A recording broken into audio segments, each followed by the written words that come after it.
If a rhombus has area 12 square centimeter and side length 5 centimeter, then the length of its longer diagonal is, it's an easy to medium question, you can say. It's not a very difficult question, but it's from geometry again.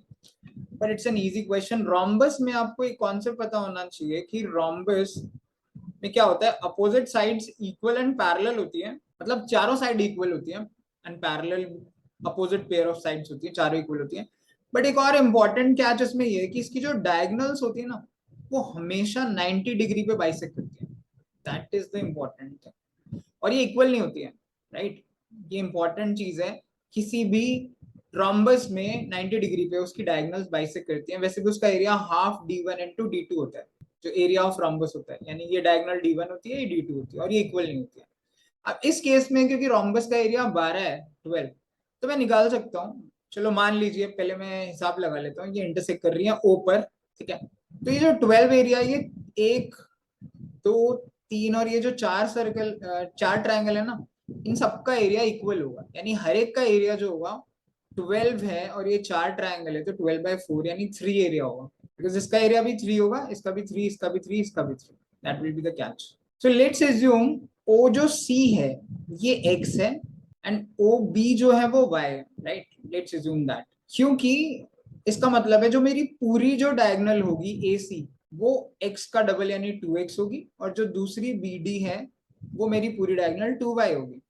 मैं पूरी X मानता और फिर दूसरी आधी को x/2 मानता, वो ज्यादा डिफिकल्ट होता. तो अगर मैं देखूं ट्रायंगल, किसी भी ट्रायंगल को देख लीजिए, BOC में देख लेते हैं, वो वाला लिख दिया, तो इसमें area will be half x into Y, that is equal to 3. इससे क्या आ रहा है? x into Y is equal to 6. ये एक इक्वेशन है. दूसरी इंफॉर्मेशन है कि साइड जो है वो 5 है. यानी ये जो रोम्बस की साइड है ना, ये 5 है. ऑब्वियसली सारी साइड ही 5 है.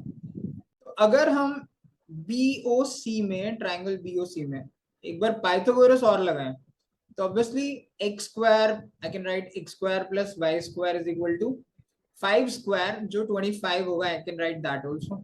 ये दो इक्वेशन बन गई. अब इन दोनों इक्वेशन से बस x और y की वैल्यू निकालनी है, और हमको लॉन्गर डायगोनल चाहिए, तो किसी की भी एक की भी निकाल लीजिए.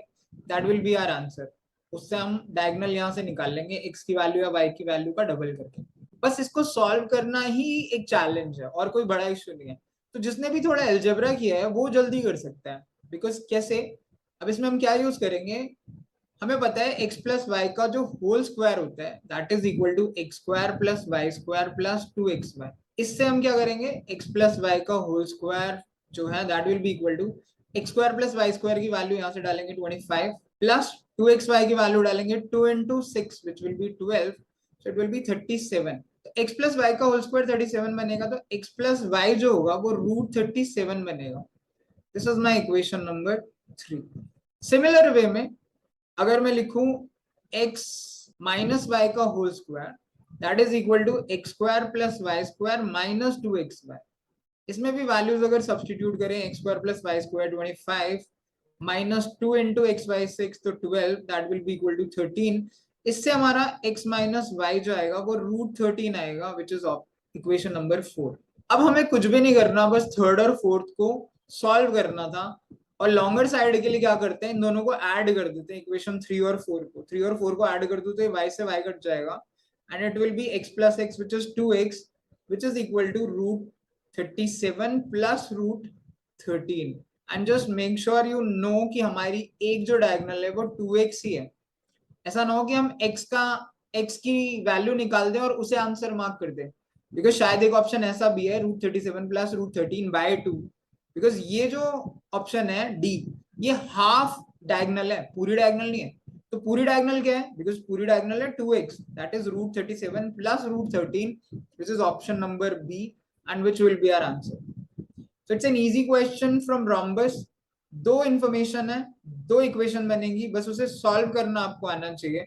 और ये थोड़ा सा ट्रिकी हो सकता है कुछ लोगों के लिए अगर उन्होंने एल्जेब्रा नहीं पढ़ा हुआ तो.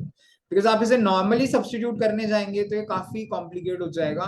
x की पावर 4 में वैल्यूज चली जाएंगी, फिर हमें सब्सटीट्यूट करके निकालना पड़ेगा, then it will be difficult. So you can watch this video again and you should be able to solve it.